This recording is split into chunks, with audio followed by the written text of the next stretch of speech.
Welcome back to my channel. Welcome back to my mommy vlog where I will be sharing all things mommy related.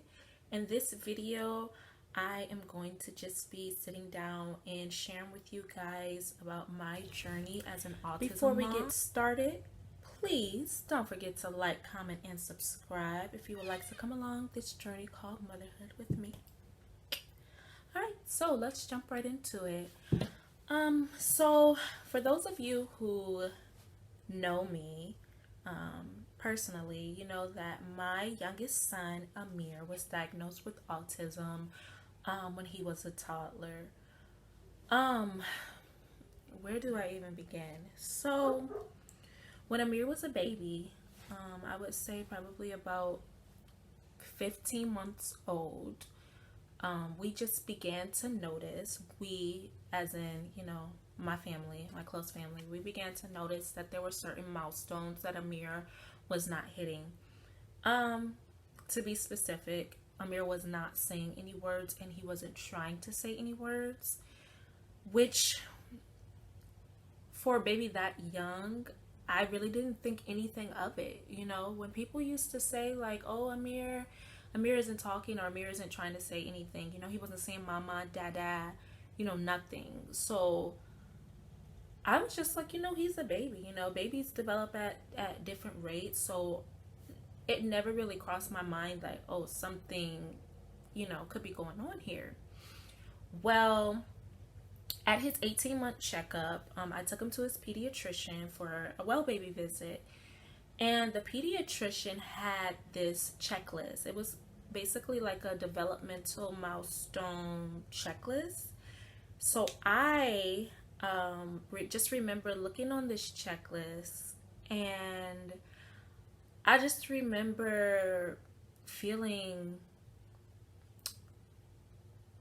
I don't want to say I was feeling sad because I definitely wasn't sad, but I just remember looking on this form and just realizing that my child hadn't hit any of these milestones.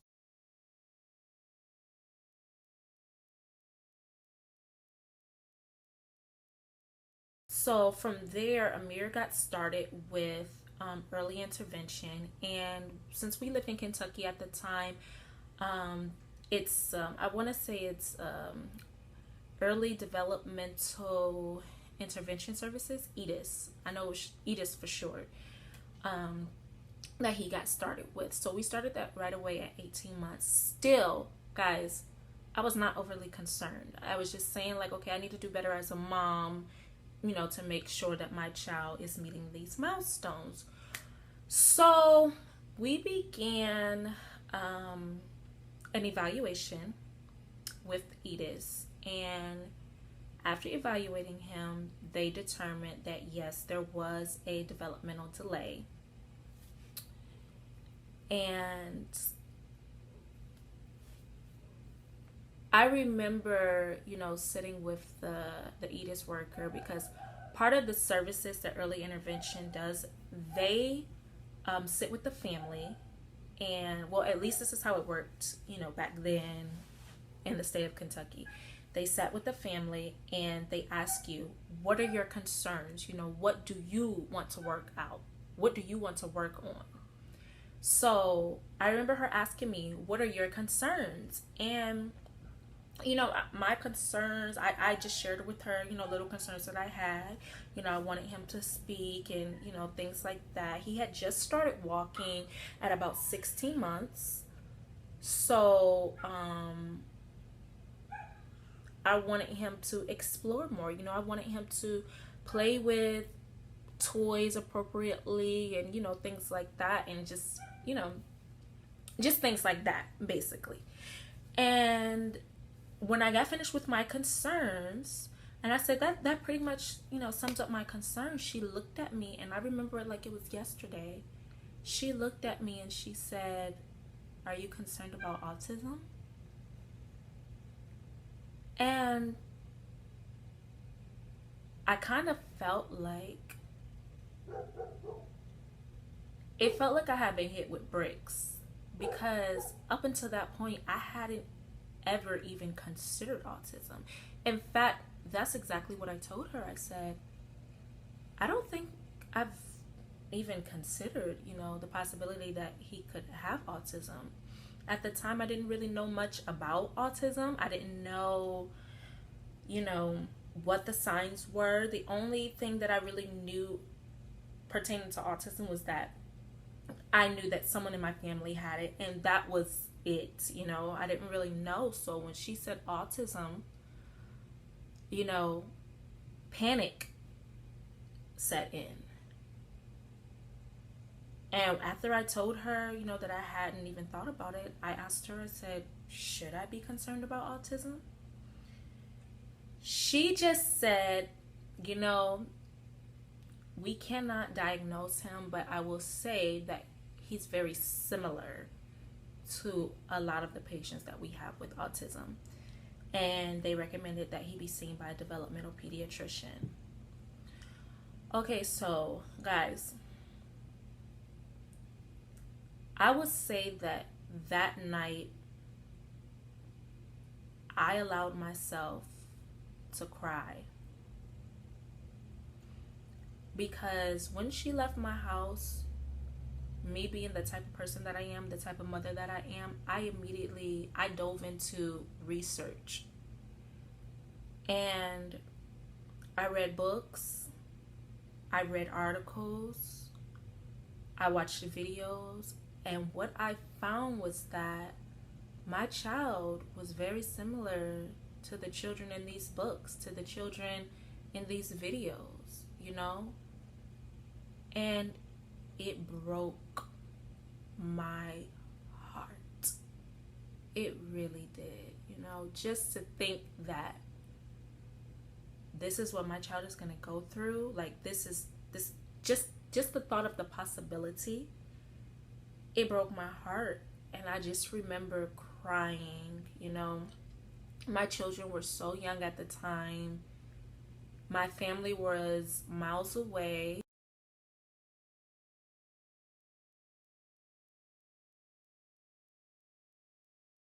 So within that 6 months, I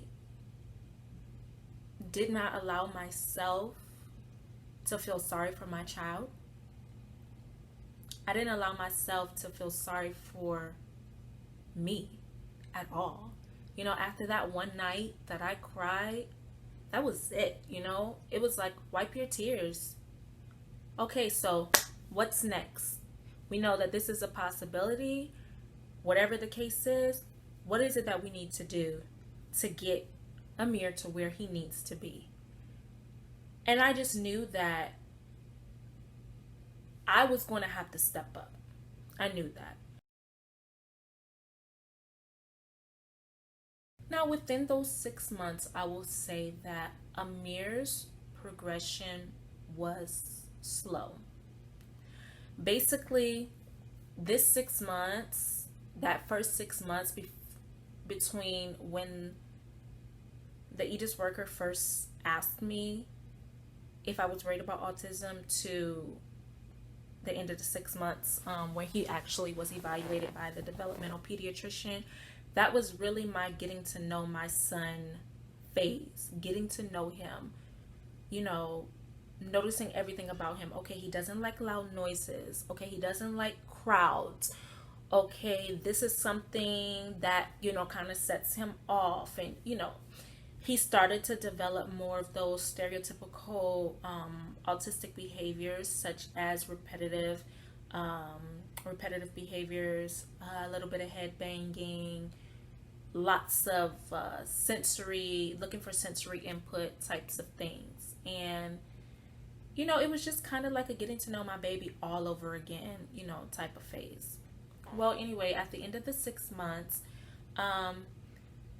Amir was seen by the developmental pediatrician, and after he spent a few hours with Amir, he confirmed, our suspicion that, yes, Amir has autism.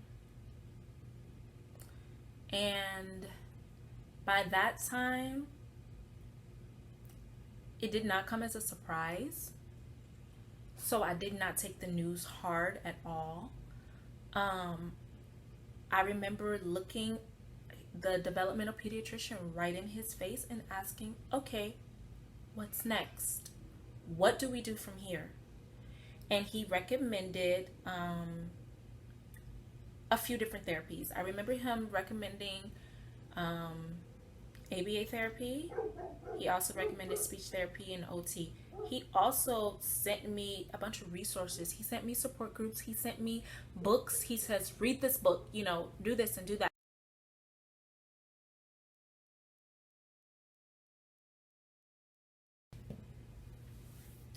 This is when my child began to transform right before my eyes. Every book that I had ever read, every article that I had ever read, nothing could have prepared me for the way that Amir was going to transform. I had read so many things where autism was like placed in this box, and it was like, this is what your child will do, this is what your child will need. And for so long I thought that this is where my child was going to be. But guys, Amir is so phenomenal. He never once, even to this day, he never once let autism define him. Amir started communicating with us through PECS, which is basically just a picture communication system. He picked it up so fast. And then we moved on to sign language, and I was there at every single session that he had with his therapist. I was there because I'm like, I have to learn. I have to be able to help my child. What happens if, heaven forbid, we lose health insurance? Then what? What am I going to do? So I had to make sure that I allowed his therapist to train me, so that when they weren't there, they were there only, again, 3 days a week for 2 hours a day. What about all of the other time? What was I supposed to do during that other time? So I made sure that I studied them. I made sure that I took notes. I was there. I wanted to make sure that I knew what to do to help my child. And he began, again, speaking in sign language, and he began also using the pictures, and also making sounds with his voice. So say, for example, if he wanted movie, he would say, like that. And, little things like that were just, amazing. So at about age 2.5, I discovered that Amir could read. And it just so happened that he was sitting on the couch and he was watching TV, just drinking from his sippy cup. And up comes the word cake on the TV. And it was like some cartoon, and they spelled out C-A-K-E. And Amir just, very matter-of-factly just took the cup out of his mouth and he said, cake. And again, at this time, we don't have any words, okay? Amir was not talking. Amir was not talking at 2 years old. He hadn't even said mama yet. So to hear him just say cake like that, I was like, oh my gosh, what did you just say? And I'm like, baby, say that again. Say that again. What did you say? And I'm like, I know I'm not crazy. So I grabbed my camera because I'm like, I've got to catch this on camera. Nobody's going to believe me. And I grabbed a piece of paper and I wrote out the word cake. And I showed it to him. I said, Amir, what is this? And he looked at it and he said, cake. Amir, what does this say? Amir, what does this say? What does this say? Cake. Cake. Good job. So I started writing out 3-letter words, and I just started showing him these words. And my baby was reading these words. Cat, pig, dog. Just with me. Okay, what's this? Duck. Good job. Let's see, what's next? Look, what's this? What's this? No, not that one. What's this? Cow. Cow. Good job. That feeling. Here it is. So much emphasis had been put on where his deficits were, things that he cannot do. But now, this was something that he could do. This was a huge win. And although he wasn't talking, oh, he was reading. And that is how I got through to Amir. Once I learned that this is something that he can do and that he loves reading, I said, all right, this is how we're going to teach him how to talk. So in my house, we have flashcards everywhere. If there was a door, the word door was there. If there was a table, the word table was there. And from there, he began to learn how to label things. He began to learn how to request things because he could see the word there. He just loved to read. And we did flashcards with the words on. I mean, it was definitely what I would consider to be a breakthrough.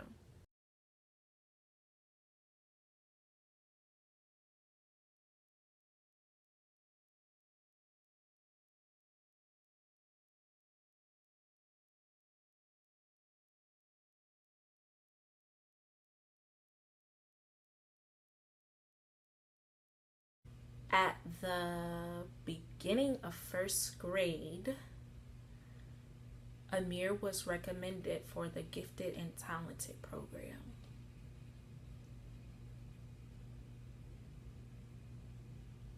Again, like,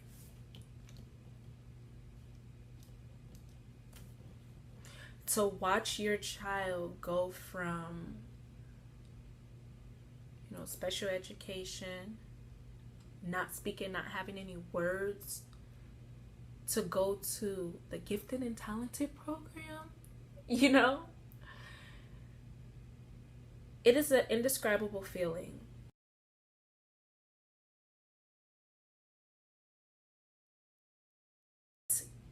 In this house, autism to us is not a bad thing. And we tell him that all the time. You are incredibly special. You are incredibly amazing. And he knows that he knows a lot about autism. He knows that it's a spectrum disorder, and he knows that he's pretty much at the higher end of the spectrum. I'm not going to share, areas that Amir has issues with today, but I will share with you guys that Amir is a straight A student. At the end of first grade, Amir received 7 awards. 7 awards. He can carry on full conversations. He can pretty much do almost anything for himself. He can bathe himself. He can fix himself his own cereal, pour his own drinks. He can follow directions. He has excellent eye contact. Yes, we still do therapy. No, I'm never going to give up on the therapy. Yes, there's always still something to work on. And he is doing absolutely amazing. Yes, we have our days. Yes, sometimes as a mom, I feel defeated by autism. Yes, we still continue to get up. And yes, we still continue to fight back. Autism is just a part of our lives, and it's the cards that we have been dealt, and we're rolling with it. And you know what? My son is kicking autism's butt. He really is.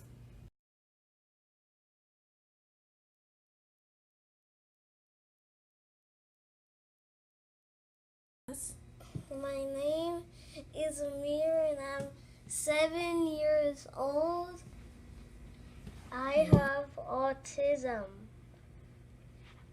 Oh, yeah? Yeah. And how does having autism make you feel? Great. It makes you feel great? Yeah. How- Just because I have autism doesn't mean there's something wrong with me. I'm still always smart. That's right. And you're still a big helper, right? Yep. That's okay, right. Guys, so that wraps it up for today. I hope you guys enjoyed listening to our journey with autism and interviewing my sweet boy. Don't forget to like, comment, and subscribe, and we will see you guys in the next video.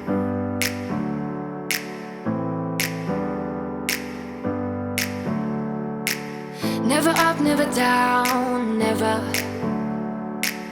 Like a theme in a song, clever. Feeling high, feeling low at the same time. Feels so right, then I'm wrong, hoping I'll be fine. But I get up, I always do. I never think, I always do. Never thought